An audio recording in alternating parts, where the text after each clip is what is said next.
അതുകൊണ്ട് ഈ വിഷയത്തിൽ രാഹുൽ മാങ്കൂട്ടത്തിൽ വിഷയത്തിൽ എനിക്ക് അതിജീവിതന്റെ കൂടെയാണെന്ന് പറയാനാണ് ആഗ്രഹം. അതിജീവിതൻ ആണ് ഇപ്പോഴും the most unhappy person right now. എനിക്ക് അങ്ങനെയാണ് അഭിപ്രായം. അപ്പൊ ആ അതിജീവിതന് മനക്കരുത്തുണ്ടാകട്ടെ, അദ്ദേഹത്തിനൊപ്പമുണ്ട്.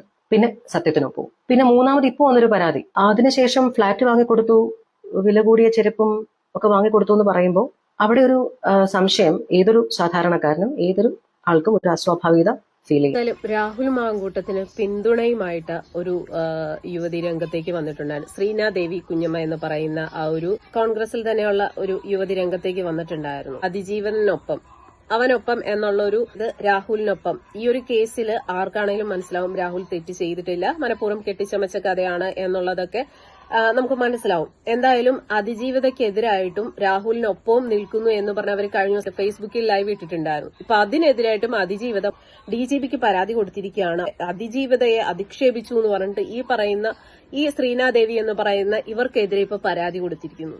അവരവർക്ക് ഇപ്പൊ നമുക്ക് നമ്മുടെ അഭിപ്രായം പോലും പറയാൻ പറ്റാത്ത ഒരു സാഹചര്യമായി മാറിയിരിക്കുന്നു. അതിജീവിതക്കെതിരെ സംസാരിച്ചു, അവനൊപ്പം എന്ന് പറഞ്ഞുകൊണ്ട് അവരവരുടെ ഫേസ്ബുക്കിൽ ഒരു ലൈവ് വീഡിയോ ചെയ്തതിനും അതിനെതിരെയും പരാതി കൊടുത്തിരിക്കുന്നു. എന്താ അല്ലേ?